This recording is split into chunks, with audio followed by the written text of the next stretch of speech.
Alors, voici la deuxième et dernière partie du deuxième cours de probabilité. On est rendu à la page 147. Je reprends où on a terminé avec notre exemple précédent. Donc, on avait une situation où on lance 2 dés et on a les événements A et B, obtenir 2 fois le même résultat et obtenir une somme plus petite que 5. Et j'ai un diagramme de veine. C'est ça, un diagramme de veine. Donc, vous avez ici dans l'encadré tout le contour. Je vais écrire en couleur et que je vais effacer après. Donc, dans tout ça, vous avez tous les résultats qui peuvent arriver de l'expérience aléatoire. Dans l'ensemble A, tous les résultats qui sont arrivés dans A. Dans l'ensemble B, tous les résultats qui sont arrivés dans B. Et vous avez ici des résultats qui sont arrivés dans les deux en même temps que vous devez mettre. Donc, c'est un outil fort intéressant, le diagramme de veine, principalement quand on a des éléments qui sont communs aux deux événements, ce qui est notre cas ici avec notre situation. Donc, on disait que dans l'ensemble A, on avait 2 fois le même résultat et dans l'ensemble B, une somme plus petite que 5. Donc, on a deux éléments qui étaient dans les deux ensembles, le résultat 1, 1 et le résultat 2, 2. Donc, en les indiquant ici, ils sont et dans l'ensemble A et dans l'ensemble B. Vous voyez? Qu'est-ce qui me reste comme éléments à ajouter? Bien, les autres éléments qui ne sont pas aussi dans B, mais qui sont dans A, je vais avoir 3 et 3, 4 et 4, 5 et 5, 6 et 6. Et dans l'ensemble B, les autres éléments que j'ai pas dans l'intersection, 1 et 2, 1 et 3, 2 et 1, 3 et 1. Donc, j'utilise nos résultats obtenus à la page précédente. On est dans le même exemple que l'on continue. C'est pas tout.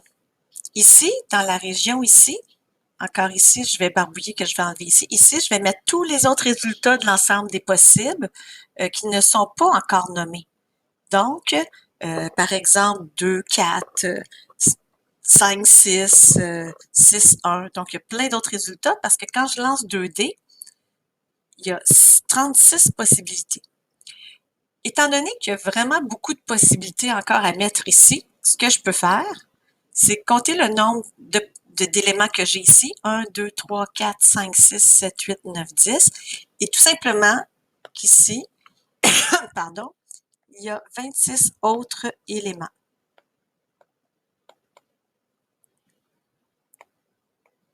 Et l'ensemble oméga, on a tous les éléments de l'expérience aléatoire lancée 2D, qui revient à la même chose que lancer 2 fois un dé. On va représenter par des couleurs aussi dans nos ensembles à quoi correspond A union B, à quoi correspond A intersection B.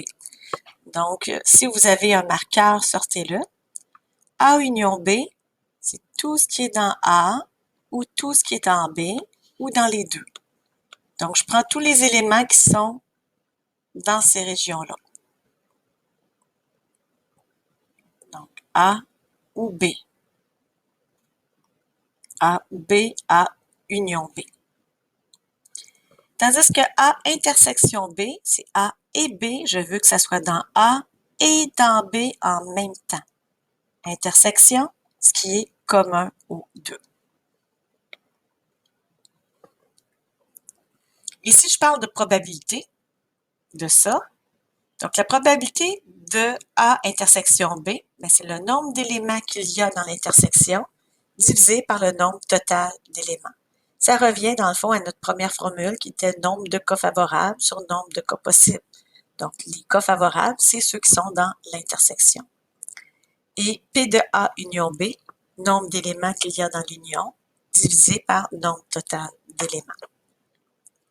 Page suivante. Différentes régions d'ensemble et symbolismes associés. Donc, si je parle, par exemple, de l'ensemble A seulement, donc je suis dans mon premier diagramme de veine en haut à gauche, j'utilise encore mon marqueur, Donc, si je parle que de l'ensemble A, ça comprend tout ça. Si je veux faire, par exemple, la probabilité de A, je ne dois pas oublier les éléments qui sont ici, là, dans la région commune aux 2. Donc, tout ça ici devrait être pris, devrait être compté si je veux faire la probabilité d'avoir l'événement A. Ou si on me demande de décrire les résultats de l'ensemble A en extension, je dois prendre tous les éléments qui sont là-dedans. Alors, même chose pour l'ensemble B, même principe, je dois prendre tout ça. Ça, c'est l'ensemble B. Donc, ça va vous donner un côté visuel de ce qu'on a travaillé déjà auparavant. A avec la barre dessus, qui est la même chose que A', et B avec la barre dessus, qui est la même chose que B'. Donc, tout ce qui n'est pas dans A, je vais prendre tout ce qui n'est pas dans A. Donc, je prends tout ce qui est dans l'ensemble des possibles, mais je ne prends rien qui est dans A. Donc, je vais prendre l'extérieur, je vais prendre cette partie-là qu'il y a dans B. Donc, si on me demande la probabilité de A', je devrais regarder le nombre d'éléments qu'il y a dans cette région-là. Ou si on me demande de l'écrire en extension, je vais prendre ces éléments-là. Donc ici, dans le graphique de droite, tout ce qui n'est pas dans B. Donc, je vais prendre tout ce qui n'est pas dans B. Donc, plus tard, si on représente nos événements, comme on vient de faire avec notre exemple de lancer de dés, on peut utiliser le diagramme de Venn pour calculer des probabilités qu'on pourrait nous demander. Voilà. Attention aux 4 derniers. C'est les moins faciles, mais c'est pas ceux-là qu'on va utiliser le plus non plus, là. Celui en haut à droite. A union B avec la barre dessous au complet. Ce qui serait la même chose que A union B entre parenthèses avec un prime ici comme ça. Donc, je ne veux pas ce qui est dans l'union. Je veux tout le reste, mais je ne veux pas ce qui est dans l'union. Donc, si c'est ce que je demande, si c'est ce que je veux, soit que je veux les éléments ou je veux les probabilités. Désolée si je dépasse un peu. Donc, dans le fond, ça va être comme ceci.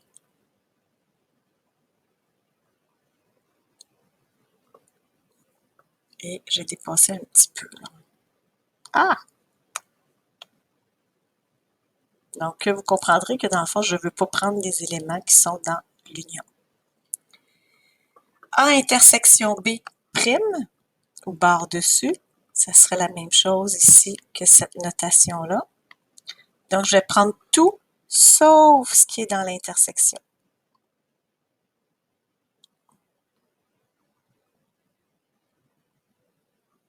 Alors, en jaune, tous les éléments que je prendrais qui correspondraient à A intersection B prime. Donc, dans le fond, on ne veut pas ce qui est dans l'intersection.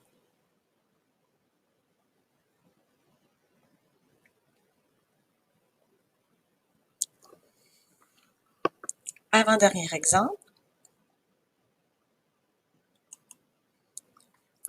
A intersection B'.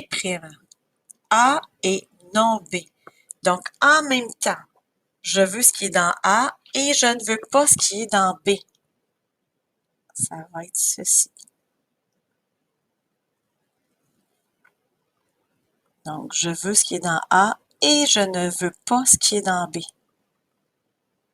Alors, le parallèle pour je ne veux pas ce qui est dans A et je veux ce qui est dans B, ça va être ceci.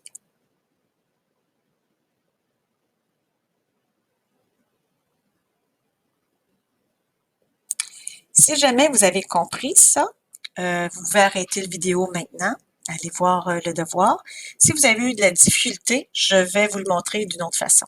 Donc, je vais revenir pour les intersections sur mon exemple d'intersection de la page précédente et je vais revenir pour ces deux-là aussi pour vous expliquer. Donc, si je reviens ici, l'intersection.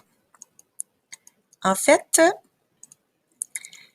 si je veux expliquer autrement l'intersection, c'est que je vais prendre deux couleurs différentes et je vais hachurer le A en rouge. Donc, j'hachure le A en rouge. Et j'hachure le B en vert.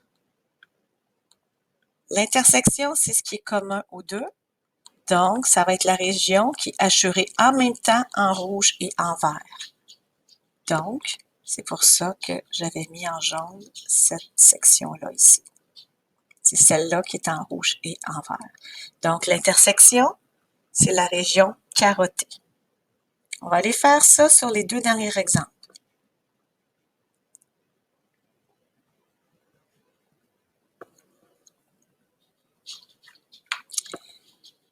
Donc, je vais colorier d'une couleur.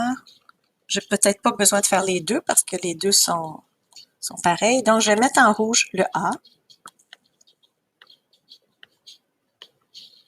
Et je vais mettre en vert non B. Donc, je ne veux pas toucher à B.